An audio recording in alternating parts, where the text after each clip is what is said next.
Bonjour et bienvenue sur la page chez Seymour France. On se retrouve donc pour cette première vidéo, comme je vous l'avais dit mercredi dernier, pour comment réaliser sa pâte pour le corkball. Donc c'est simple, on va commencer tout de suite. La pâte qui va vous servir pour le corkball se réalise avec un œuf. Si vous utilisez qu'un seul mix pour réaliser votre pâte avec l'œuf, ça va vous faire une grosse pâte d'environ 160 grammes et ça va vous faire beaucoup de pop-up du même arôme. Ce que je vous propose, c'est une petite astuce. On va séparer l'œuf en deux, donc on va le peser. Comme ça va vous permettre de réaliser deux arômes différents ou deux coloris différents. Donc par exemple, moi là aujourd'hui je vais réaliser des pop-up roses et des pop-up équinoxe avec un seul œuf. Comme ça va vous permettre de réaliser deux pop-up différentes avec juste un œuf. Donc on va commencer. Donc j'allume ma balance et je casse mon œuf. Hop. Voilà.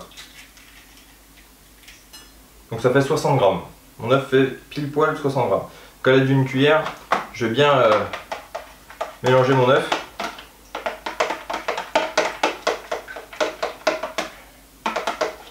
Pour que le jaune et le blanc soient bien mélangés. Donc après avoir bien mélangé mon œuf, je vais le séparer dans le deuxième plat. Donc comme mon œuf fait 60 grammes, je vais mettre 30 grammes d'œuf dans mon second plat. Il faut savoir que pour un œuf, on ajoute 10 ml de conservateur et 10 ml d'arôme. Sachant que j'ai séparé en deux, je vais mettre 5 ml de conservateur dans mes deux récipients. On parlera de l'arôme après, je vais déjà mettre le conservateur. Le conservateur, donc c'est le préservatif liquide bait. Donc je vais en mettre 5 ml dans chaque récipient. Après avoir incorporé le conservateur dans mes deux récipients, je vais maintenant incorporer l'arôme dans un seul récipient qui ira avec le mix rose qui lui est neutre. Dans mon autre récipient, je ne mets pas d'arôme parce que mon mix c'est le mix équinoxe et donc il n'y a pas besoin d'arôme comme il est déjà équinoxe. Là je vais y ajouter l'arôme. Donc là c'est le Esterberry Ultra Essence, il sent super bon, ça sent bien le fruit. Donc avec le mix rose, ça va vraiment faire de super pop-up. Donc à l'aide d'une petite seringue, je vais y incorporer 5 ml d'arôme. Hop, voilà. Et j'ajoute à ma préparation. Ce qu'il faut savoir, c'est qu'il faut environ 100 g de mix par œuf pour réaliser une pâte correcte homogène.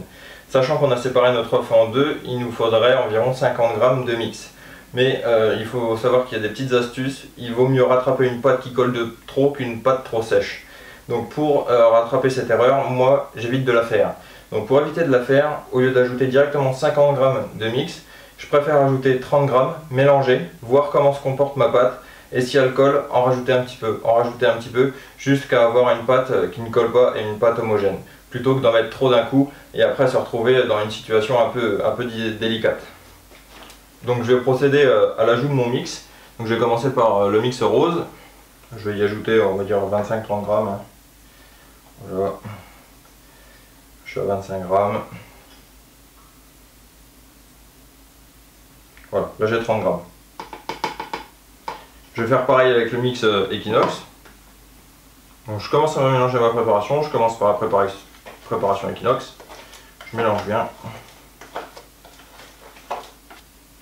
Donc logiquement, comme j'ai mis 5 ml de liquide en plus, donc de l'arôme en plus dans le mix rose, je vais devoir mettre un petit peu plus de mix que dans mon mix équinoxe. Donc là ma pâte commence à être bien collante. Je vais y rajouter un tout petit peu de mix, quelques grammes, ça suffit. Et ça, une fois que ça commence à se tenir, ça va très vite.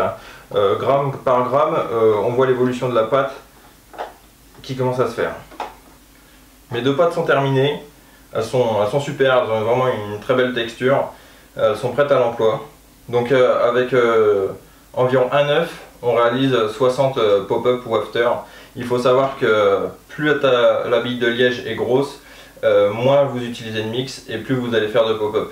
Pour les wafters, comme il faut une bille de liège plus petite, vous allez utiliser plus de pâte et faire moins de wafters. Mais bon, avec un œuf, on réalise en général 30 pop-up ou after pour du 15 mm. Donc là, je vais réaliser à peu près 30 de chaque.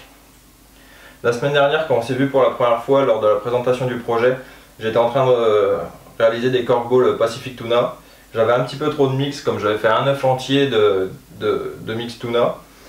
Je l'ai congelé ma pâte et je l'ai ressorti il y a 1 heure du congèle. Et la voilà. Elle a exactement la même texture que les autres. Alors franchement, si vous avez de la pâte en trop quand vous en faites, et vous vous dites oh, ça m'embête de l'acheter, congelez-la. Vous pouvez même la ressortir lors d'une pêche, vous la mettez dans un petit cellophane dans votre carriole et au bord de l'eau, vous réalisez vos petits corkballs. Ça va bien et c'est pratique.